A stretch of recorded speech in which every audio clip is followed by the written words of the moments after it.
Dylan's life. Their mom and dad and Wayne and I were so excited and happy about Dylan, and that Mom and Dad were really trying very hard to be good parents. And although they were the ups and downs and things were not always that good, that they seemed to be really putting out an effort and love, but with a tremendous amount of responsibility, financial difficulty, moves from one place to another, like of work, and issues with depression. It became very difficult, and we began to see Mom and Dad taking less interest in Dylan and providing for and nurturing and caring for him, and that saw them begin to possibly slip back into the old pattern of alcohol and drug abuse. Then they moved away, and we would have to really hunt them down, and because we were doing our best not to enable them, but I'm sure that that's what we were doing, because we were trying so hard to protect these children, making sure that they had food and clothing and shelter. Things we could see were getting worse. Daddy was in and out of jail, and when he got out, the last one of the times that he got out, then the conditions that they moved into were beyond deplorable. It was something that would be difficult to describe to the average person. When Wayne and I would go, and we would have little Dylan standing at the door with his little coat in hand, covered in smut from the fireplace, and had his hands raised up to us and was saying, "Sweet pea and dumpling," and that's what he called us. Take me with you. And this was just heart-wrenching for us. And at that time, we were both still working. I was caring for my mother, and that it was almost impossible to consider trying to take another child. We also found out during that time that Dylan's mother was going to have another little one, and that this had been concealed from us. Little Zach did come, and that dark hair and them big old dark eyes, and he was so precious, but he had asthma. And we made many trips to Vanderbilt, and he was on a little respirator, and he had quite a difficult journey. As far as health issues, they finally figured out that he had been sleeping on the floor where there were mildew in the corners, and that we are so grateful that, the doctors did find out, and they gave him the necessary treatment, and he came out of the hospital. At that time, Dad ended up back in jail, and Mom took off and ended up in East Tennessee, and from there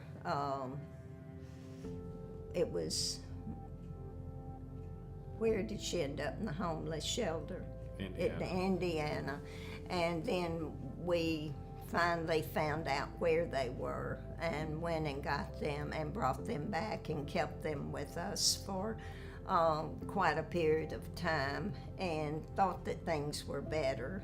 To sum up, the whole situation, they were a lot of domestic violence. They were a tremendous amount of neglect on the children, and physical and emotional abuse, and that a lot of alcohol and drug abuse. the decision that Wayne and I chose to try to get them out of the home and get power of attorney was that when we found out that Mom and Dad were leaving Zach and Dylan at nighttime and to go and do the alcohol and the drugs. When we found that out, we knew something had to be done. And when you have two little boys and you have one that said, Dumpling and Sweet Pea, I just told God to take care of us, and that, and I would, this was Dylan, and he said I would hold Zach and try to comfort him and tell him the angels and Jesus were going to take care of us and we would pray. But we were really, really scared. And Zach said, yes, we were.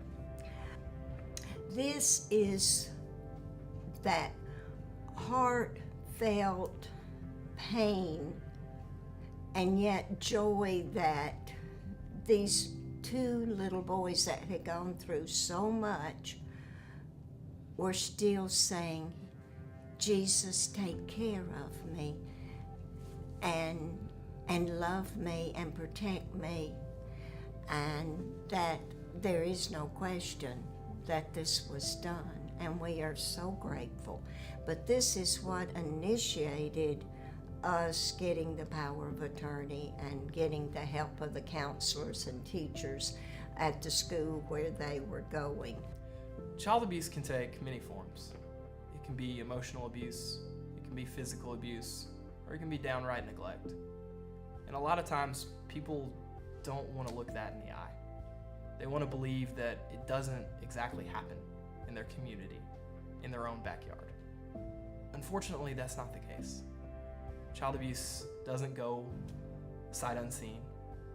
In 2016 alone, there were over 73,000 cases of abuse or neglect of children in the state of Tennessee. 8,000 of those children are in state custody today. And out of that number, almost 6,600 of those kids are in state custody because of abuse or neglect. In Putnam County alone, there are 10.6% of our children in state custody for abuse or neglect. It's 10 in every 1,000, 1 in every 100, and that's far too many. 23% of children have or had active DCS caseloads in Putnam County. That's 1 in every 4. And again, that's far too many. 3 minutes from the border of Mustard Seed Ranch in Jackson County, they have the highest per capita rate of children in state custody because of abuse or neglect at 18.6. That's almost 50 kids for every 1,000. And that's entirely too many. It's not a victimless crime.